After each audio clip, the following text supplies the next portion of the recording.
this edition of Clubcast.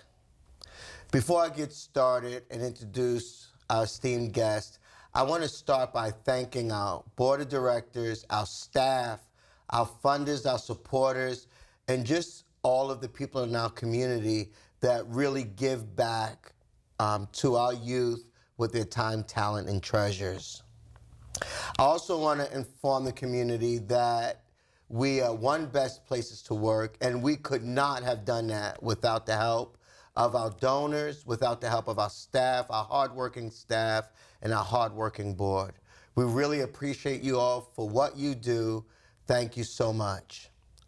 I have the privilege of being able to introduce my guest, who is a good friend, and also just not only is he a friend, but he is a friend of our community. He's been around doing some wonderful things, and his name, Philip, is only spelled with one L. So, Mr. Philip Busch, the owner of Southern Eagle Distributing. Good morning, Philip. Good morning, Will. Thank you for having me today. Thank you, Philip. I tell you what, man, I've been thinking about this since 4 o'clock this morning. Since 4. That makes one of us. No, but there's so much that you and I really want to talk about, because the things that you have done in our community has changed the lives of thousands of people. And I think the first question is, for me to you, is why do you do it? You know, well, again, thank you for having me. You know, why we do it, we've been in business here on the Treasure Coast for the last 37, going on 38 years. And we're very proud of our business, our employees, but at the same time, we take a tremendous amount of pride in our community. And one of the ways that we feel like, how do we reciprocate by doing business here in the Treasure Coast, is giving back as much as possible. There's a lot of great organizations in our community. You guys at the Boys and Girls Club being one of my favorites. We can get into that in a little bit as far as why and what kind of got me so involved with you and your organization. But really, it's trying to make a difference and being a good purveyor of good deeds and good karma, and is really why we do it. We truly believe in giving back to our community. That's awesome, Philip. I want to reminisce a little bit. I remember this would have been maybe 3 years ago. You remember we went to Forest Grove Elementary School? I do. And that was just an amazing experience. Let's elaborate a little bit about that, because we had a bunch of teenagers getting ready to go to high school. And I thought to myself at that point in time, it wasn't just that you showed up to give a check. We spent a couple of hours with these kids. Remember we were playing basketball? Well, we actually did a meeting. We did that. We did we did some basketball, but this was a time where we were doing some mentorship with a group of kids at Forest Grove Elementary. You had your big guy. Oh, yeah. Mike Weiss. Mike Weiss, and absolutely. Just giving them some life experience, some life lessons. I think that was one of my more favorite interactions. You had, I think, 6 or 7 young men there that were graduating and getting ready to start into the real world. And we brought in a couple of our guys. Mike, he's great. He's bigger than life kind of personality. Does a lot. He and his father both have a long history in our community. I think his father was fire chief there for a long time. And I thought he was very relatable on you know, the opportunities here in the Treasure Coast. You know, that if you have aspirations and sometimes you don't, maybe those aspirations aren't met, but at the same time, you can make a difference in your own backyard. And I think that was the message we were trying to convey that day. And I thought it was great. You know, the young men were engaged, asked a lot of questions, and it was a very enjoyable day. Well, when you talk about the engagement, you know, most of the time when I bring people in to speak with our teens, the teens always start with, how much money do you make? Or how much money can we make?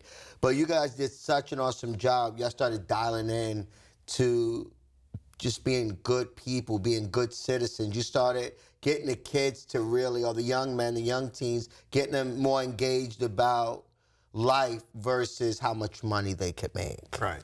And I think that kind of goes along that, you know, it's not always about money. It's not always about, you know, how much you can have, but it's really just about being a good person. And even with my children, my girls, I was driving them to school this morning and just had that conversation, you know, that make a difference by being great. And how do you do that?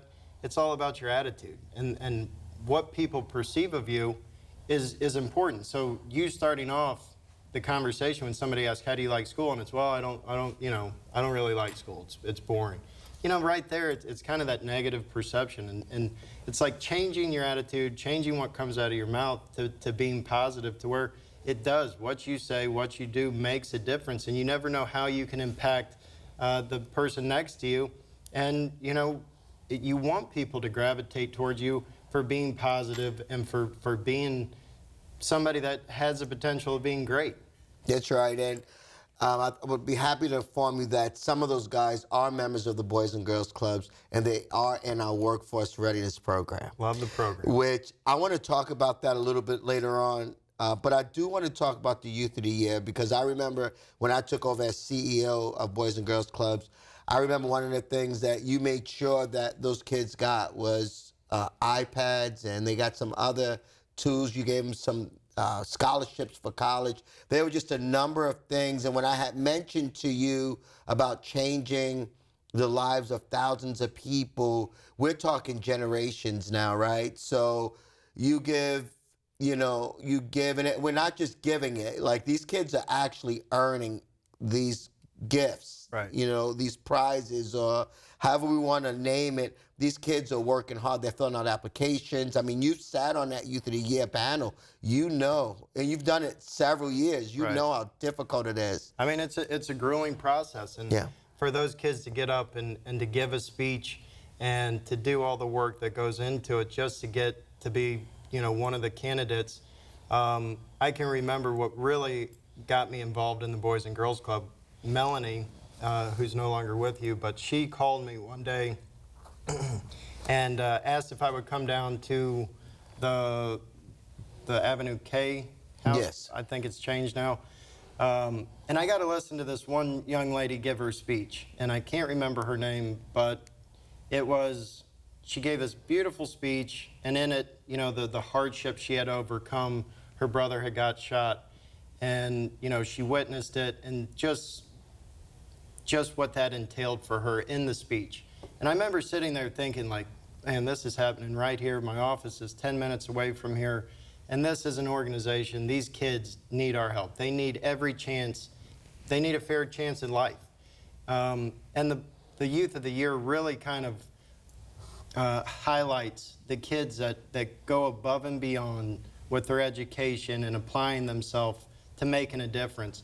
And that's why, for me, the Youth of the Year is kind of near and dear to my heart, because there's so many great kids out there, but in particular, those kids, you can tell they really go the extra mile to apply themselves, not only in school, but again, just that Youth of the Year process of getting up in front of you have typically a couple hundred people of our local leaders, our politicians, business owners, to get up there and not be nervous.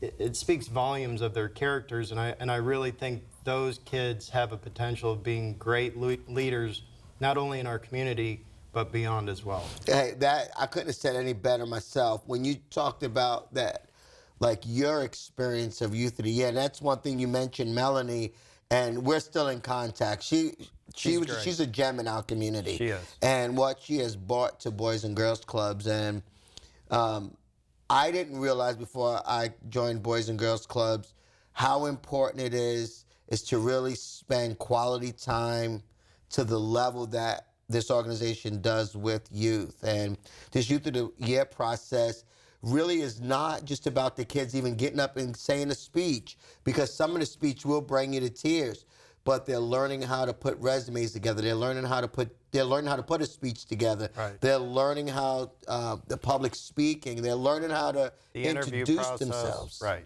And I think what Melanie kind of taught me, and along with you, just how important your staff is. Right. Because their level of engagement of grooming that individual, that child through those processes, it's invaluable. Right. I mean, it's it's so critical just in life of applying yourself for a job and the interview process and being able to talk in front of people and deal with the nerves and just the angst of all of that. And so, you know, your staff, my hat's off to them. Absolutely. I think they're wonderful.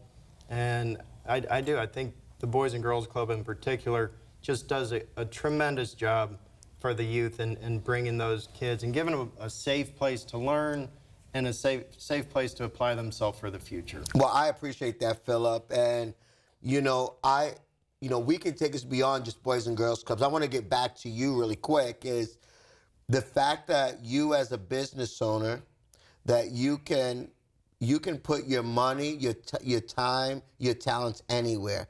But the fact that you recognize the staff, which they're going to appreciate it hearing this on video. That means they're going to probably want a few more things out of me. You should give it to them. I will. And then just how important it is that staff relationship is with the kids. If we want to make a difference in the community, we have to make sure that we put our staff at the forefront. I agree. And I mean, for my staff at Southern Eagle, I take the most pride in that. And I'm, you know, from my position, having a relationship with my people, it brings me some joy, and just knowing that my people can count on me. That's right. You know, that whatever I say, I stick to, and that we can have a relationship that I support them, and in return, I'm going to get some work. You know, we have high standards. We want to be the market leader. We stick to that execution and discipline. But at the end of the day, you know, if they need time with their families, if they need, you know, to go do this and that, you know, it's about life's short, right? Let's make the best of it. You got to have a job. Let's work hard. But at the same time, let's not get to the point where it's just you can't stand who you're working for or can't stand what you do. It's about having fun. And not to mention, you know, in my business, we kind of sell fun, you know. And so that's the part where it's that good balance of work hard, play hard mentality. But at the same time, the thing I take the most pride in is having a great relationship with our employees at Southern Eagle. And you know what, Philip? Every time you go to Southern Eagle, everybody's happy. And it doesn't mean that you don't have to do it. You have to do as the president. Right. But in the end, you appreciate your people. And I know when I call them that they're always humble. They're always hospitable, just like you are. I want to talk about something that you did that really is where my heart is with kids, growing up kids, right? Because we want to teach our young people to be the best of the best. You know, I don't like losing employees, but we're going to lose employees, right, to other organizations. But at the same time, we want to teach the kids to be the best, our young teenagers to be the best so that they can be employable, right, and that other people are going to be watching them to employ them. And one of the things that you helped us with was just getting this food truck. And that was huge for Boys and Girls Clubs. And you and I talk about it all the time. This food truck, I was just telling you, we did the Firefighters Combat Challenge this weekend, and the kids did over 5,500 in sales in hot dogs and hamburgers and chicken fingers. That's awesome. That's a big deal. Oh, yeah. And they did it with confidence. They did it with ease. And because we put them through a nice training program. The same as you talked about high standards. We have a high standards for our staff, but we also have a high standards for the teenagers too. And the way that they handle customer service, the way that they expedite it through the window, the way that they communicate, they're worth every penny of it.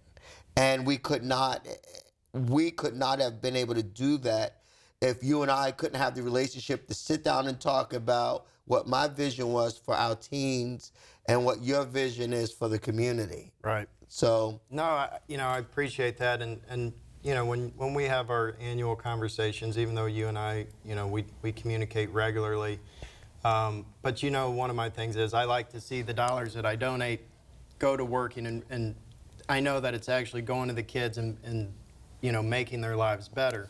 And when you came to me with this idea of the food truck and the workforce readiness campaign in general, you know, I fell in love with the idea fortunately, with the suppliers that I have partnerships with, it's nice that they came to the table as well, and that supported the food truck.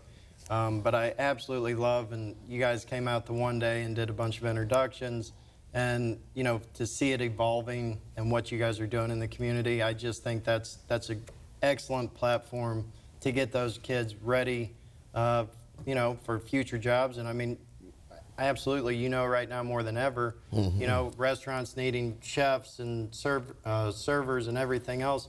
Those kids would be prepared to get into that industry, and not to mention in management and just dealing with money and making sure customers are happy. So there's a lot of really good things that they're learning there in that program. So Well, I want to expand on the other, because you and I had a conversation recently, and we have to have funding in order to run our business. Right. Whatever business you're in a nonprofit business or in a for-profit business, if you want it to be successful. And the one thing that you and I get to bounce back and forth is, how do we keep up with the trends? How do we keep up with what's the next thing that's going to make our young people successful? If you think about it, some of the teens that we're working with right now, that are 16 in 5 years, they're going to be 21. Right. So how do we get them ready from now to 21? And I'm happy to announce that we're going to purchase, after we talked, the virtual reality goggles, which, because of the money that we receive, we're able to do that. Here's what that virtual reality goggles are going to do. It's going to teach kids customer service. It's going to teach kids potentially how to drive a truck. Right. Right? It's going to teach kids how to navigate through some other career opportunities out there. But we're hoping that we'll be able to come to you and say, hey, this kid's 18 years old. They've been in this program for like the last year. The curriculum is there.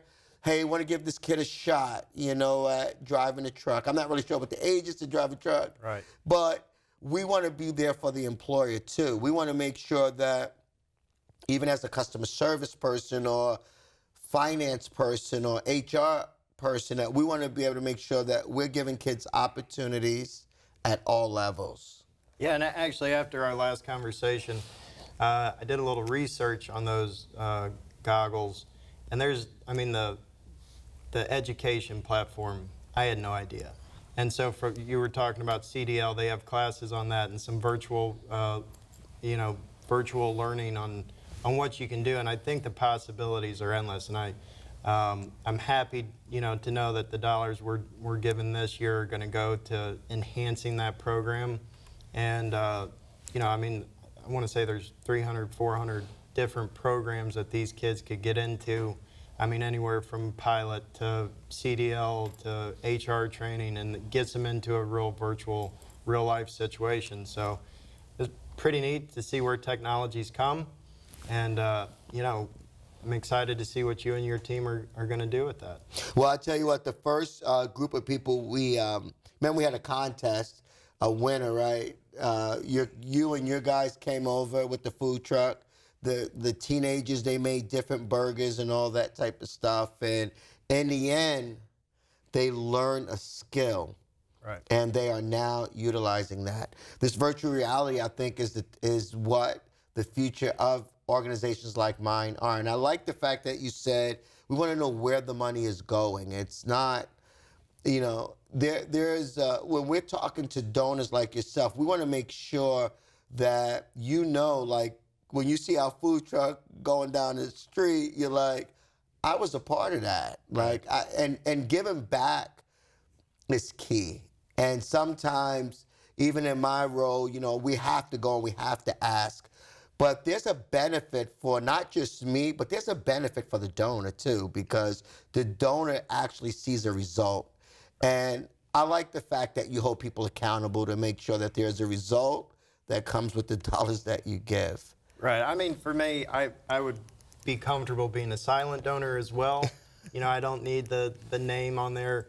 But obviously, when I have a supplier get involved, and obviously they look at it from a branding purpose, absolutely, it's nice to physically see it. But for me and you, our relationship really boils down to, as long as I know those dollars are going to benefit the kids and make their lives better, or give them an education, or give them real life experience, you know, I could do without ever seeing Southern Eagle or the Busch Family Foundation on any of that stuff. As long as I know, you know, it's cool to see that food truck driving down the road, knowing that there's going to be 4 or 5 kids working that night, making some money, having those real life experience. To me, that's what makes it worth it.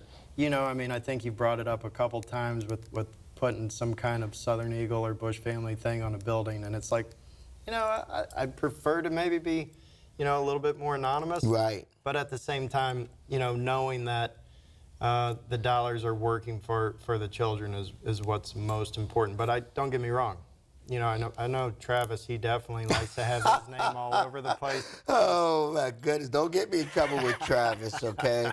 He's another good one too. I mean, and that's what I like about our community is that guys like Travis Leonard and Art Allen and their team, they just do a great job at A&G Concrete Pools. Nice little shout out right there. I had to because you kind of threw the hook out. I got to use the hook. So. We have about 3.5 minutes, and I know that we talked a lot about donations. We talked about what you guys do, and you're absolutely right, Philip, in terms of, you've said it to me a number of times that you don't need your name and bright lights on it. But I got to tell you this, anytime you say that, you know, you got to remember your last name, right? Anytime you say that, that benefits the kids because it's a recognizable name. So it benefits everyone. So maybe we could talk about that name on a building in the future. I want to talk more about just anything you want to talk about in terms of what the future looks like, as much or as little as that you want to talk about. We can talk about more about what you do and how you're growing in Fort Pierce, Port St. Lucie. Yeah, you know, we're constantly trying to be innovative and you know, expand. You know, fortunately, we had an opportunity to buy another business that was up for sale, so we are going to be expanding down into Palm Beach, which I'm very excited about. We're getting ready to add another 120 people or so to our staff. That possibly we're going to lose our jobs, so we're very excited to be in a growth period. I can't say that, I don't want to be remiss in saying that the team that I have here on the Treasure Coast, you know, there's that sense of loyalty that they have done such a great job of helping grow our business and being involved in the community. We do a couple of community events a year just as an employee of cleaning up the beaches or whatever it may be. It changes year to year. And then we also, you know, they volunteer at some of our events. We put on a rodeo and a wild game dinner. And I'm proud to say that those events, any dollars that we bring in, 100% of those dollars go back into the community. We don't take any administration fees or anything like that. It's really just a conduit to help organizations like the Boys and Girls Club. So, you know, I'm proud of the team that I have. I'm excited about the future of growing and being able to go down into Palm Beach. And I know there's a lot of great organizations down there that we'll get a chance to know. And so, yeah, we're kind of in a cool time in our history at Southern Eagle of expansion and growth and getting to bring on new employees and start new relationships. And with all the retailers and new organizations that we're going to be meeting, it's a pretty cool time in our history right now.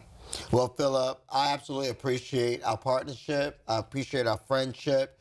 And I look forward to watching you continue to grow. Like, it's awesome when you see people growing and how they're growing it. And that's important. So thank you for everything. Well, Will, I appreciate you having me on your show. And you can count on us to continue our relationship. You're a heck of a man. I have utmost respect for you. I know we can kind of go back and forth at times, but I truly love what you do, and I think you're a great leader for the Boys and Girls Clubs. Thank you, sir. Thank you for having me. Next, I'd like to share with you our chili cook-off that we had a few weeks ago, which was amazing. And thank you to our premier sponsor, A&G Concrete Pools. Until next time, have a wonderful week.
These are more than just the sounds of a safe place to go after school. These are the sounds of interest being ignited and of mentors making an impact. The sounds of tutoring and tech and health and fitness and arts and music. At Boys and Girls Clubs, we don't do just one thing. We do whatever it takes to meet the needs of every kid who comes through those doors. Because whatever it takes is what it takes to build great futures. Great futures start here.